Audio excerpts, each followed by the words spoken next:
মোহাম্মদ মনিরুজ্জামান মনির, এনার বিরুদ্ধে কিছু অভিযোগ ছিল বিভিন্ন অনিয়ম এবং দুর্নীতির বিষয়ে। তার মধ্যে উনি এখানে বিভিন্ন রাইস মিলে, পরিত্যক্ত রাইস মিল থেকেও উনি বড় ধান সংগ্রহ করেছেন। তারপরে ভালো ধান হাস্কিং রাইস মিলে দিয়ে ভালো চাল তৈরি করে নিয়ে এসে সেটা থেকে ভালো চাল বিক্রি করে দিয়ে খারাপ চাল উনি রিসিভ করেছেন, সেইভাবে সরবরাহ করেছেন বিভিন্ন জায়গায়। এই সংক্রান্ত কিছু অভিযোগ ছিল।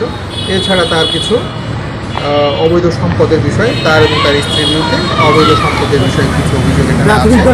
তো এই বিষয়গুলোতে আমরা অবৈধ সম্পদের বিষয়ে আমরা তো অনুসন্ধান করা ছাড়া কিছু করতে পারবো না, এটা আমরা অনুসন্ধানের জন্য লিখব।